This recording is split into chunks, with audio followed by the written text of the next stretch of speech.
नमस्कार दोस्तों, मैं चंद्रशेखर। आज के इस मुश्किल दौर में आशा करता हूँ कि आप सब लोग स्वस्थ और सुरक्षित होंगे। ईश्वर से आप सब लोगों के लिए मेरी तरफ से दुआ, प्रार्थना और शुभकामनाएं। यह वीडियो आप सब लोगों के लिए मेरी तरफ से पहली प्रस्तुति है। अच्छा लगे तो लाइक कीजिएगा और शेयर भी कीजिएगा। इसके बाद मैं बहुत सी अच्छी सीरीज़ ला रहा हूँ जिसमें मैं आपको भारत के वीरों के बारे में, हमारे संस्कृति के बारे में, हमारे इतिहास और धरोहर के बारे में परिचित करवाऊँगा। उससे जानने के लिए जुड़े रहिए और बेल आइकन को ज़रूर दबाएं। चलिए शुरू करते हैं। आज मैं आपको राष्ट्रवाद के बारे में कुछ बताना चाहूँगा। राष्ट्रवाद क्या है और इसकी ज़रूरत क्यों है, इसकी भावना कैसे राष्ट्र की अखंडता और विकास में सहायक हो सकती है। वैसे तो सभी को थोड़ा बहुत इसके बारे में पता ही होगा, फिर भी मैं अपनी तरफ से समझाने की पूरी कोशिश करता हूँ। राष्ट्रवाद एक ऐसी अवधारणा है जिसमें राष्ट्र सर्वोपरि होता है, अर्थात राष्ट्र को सबसे अधिक प्राथमिकता दी जाती है। और यह एक ऐसी विचारधारा है जो किसी भी देश के नागरिकों के साझा पहचान को बढ़ावा देती है। एक राष्ट्र का जन्म तभी होता है जब उसकी सीमा में रहने वाले सभी नागरिक सांस्कृतिक विरासत एवं दूसरे के साथ भागीदारी में एकता की भावना महसूस करती है। जैसे कि मैं कह चुका हूँ, यह एक सिर्फ राजनीतिक या अंतर्राष्ट्रीय सीमा नहीं है और ना ही ये सिर्फ 15 अगस्त या 26 जनवरी को सिर्फ याद रखने में पूरी हो जाती है। उदाहरण के तौर पर अगर मैं आपसे ये पूछूं कि भारत के मानचित्र में मणिपुर कहाँ है, उनकी वेशभूषा कैसी है, तो बहुत से लोग जवाब नहीं दे पाएंगे, क्योंकि पुरानी सरकारों द्वारा और उन्हें मुख्य धारा से कभी नहीं जोड़ा गया। और हम देश को पूरी तरह से हमें पूरे देश को जानने की ज़रूरत है। इसके बाद चलते हैं राष्ट्र के प्रति समर्पण की भावना।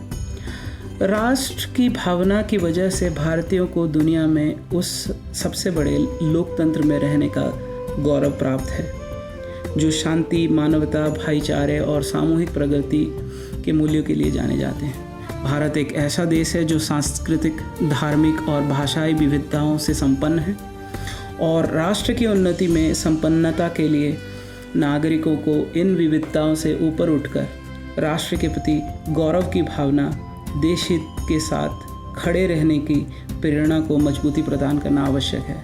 जैसा मैंने कहा, भारत विश्व का सबसे बड़ा लोकतंत्र बनकर उभरा है, तो इसकी अखंडता और सार्वभौमिकता बनाए रखना भी ज़रूरी है। उदाहरण के तौर पर आज हम सोशल मीडिया में बहुत सी उग्र और मौलिक विचारधाराओं और राष्ट्र विरोधी बातों का प्रचार किया जाता है। हमें कभी भी इस तरह की बातों का समर्थन नहीं करना चाहिए, ना ही प्रोत्साहन देना चाहिए। बिना तथ्य को पूरा जाने ट्विटर में, व्हाट्सएप के ग्रुपों में भ्रांत धारणाएं, गलत धाराओं को फैलाया जाता है। हमें इसका खंडन तथा इससे दूरी बनाए रखने का प्रयत्न करना चाहिए। राष्ट्रवाद यानी राष्ट्र के प्रति समर्पण की भावना का विकास किसी भी देश के नागरिकों की एकजुटता के लिए आवश्यक है।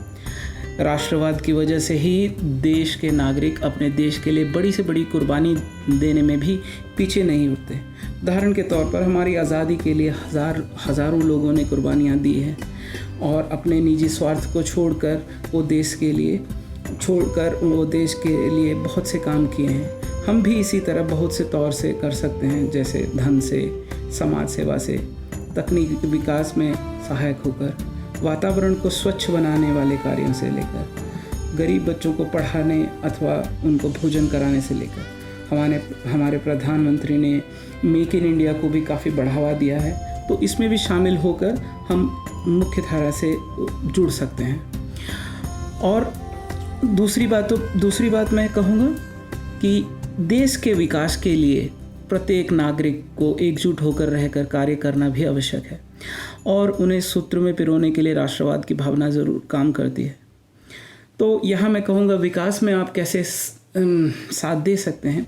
देश के विकास के लिए अब जो भी कार्य करें या कर रहे हैं उसे सच्चे मन से, बिना भ्रष्टाचार करें, चाहे वो काम कोई भी हो, चाहे वो काम छोटा हो या बड़ा हो, किसान हो या व्यापारी हो, डॉक्टर हो, तकनीकी विशेषज्ञ हो या फिर एक जमादार ही क्यों ना हो, यहाँ निष्ठा प्रमुख है। काम का छोटा बड़ा होना यहाँ प्रमुख नहीं।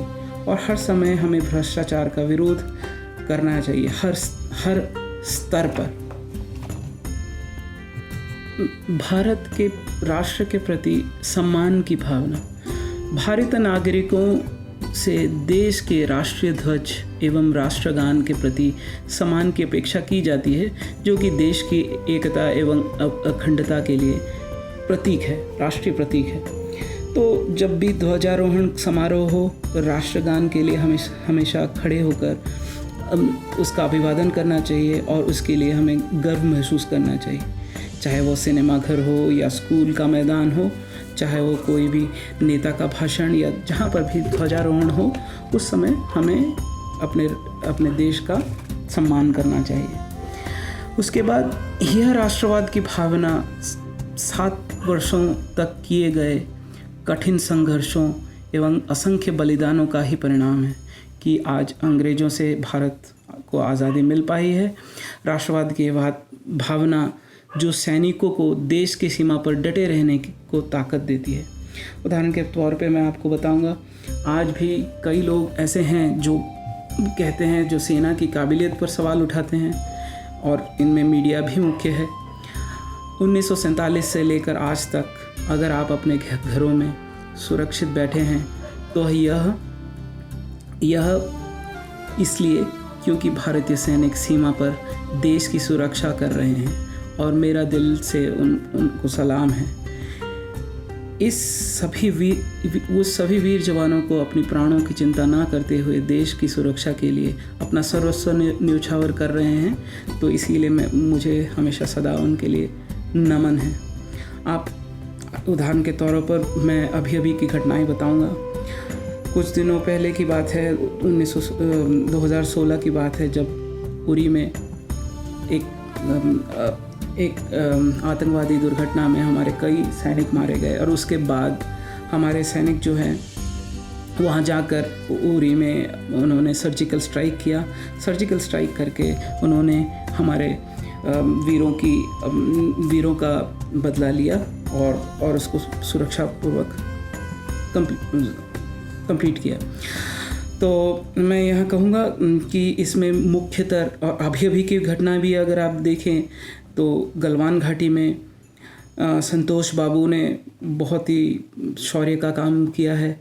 और इसी तरह से अगर आप थोड़े पुराने में जाएंगे तो जो बालाकोट का एयर स्ट्राइक में भी काफ़ी लोगों का बलिदान और काफ़ी हमारे भारतीय सेना पीछे नहीं हटी। और अभी कुछ दिनों पहले आपने CRPF के 21 जवान भी शहीद हुए जो छत्तीसगढ़ के बस्तर ज़िले पे हैं।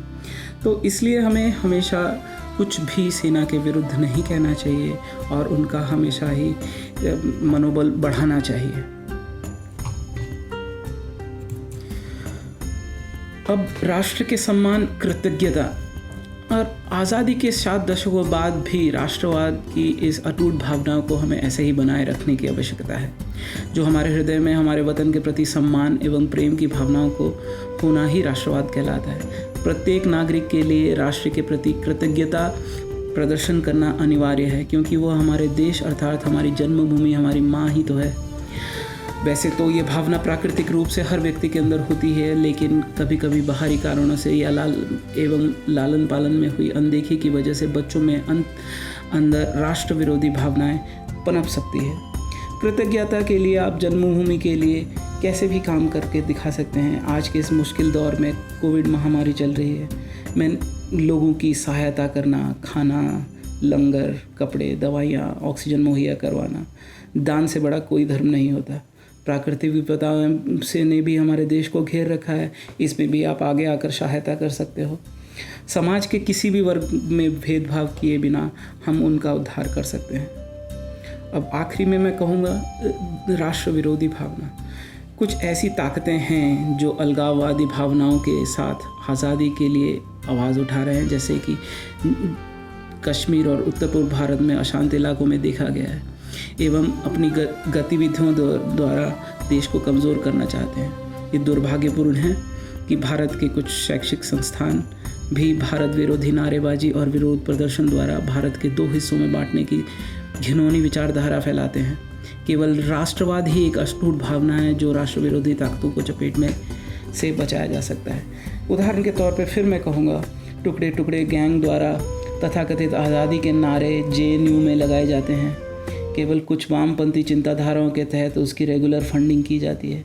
CAA और NRC के नाम पे भीड़ जुटाकर धरना प्रदर्शन करना, विषयों को पूरा जाने बिना नारेबाजी और जुलूस निकालना और कुछ संकीर्ण चिंताधारा और निजी महत्वाकांक्षाओं को साधने के लिए देश को गुमराह किया जाता है।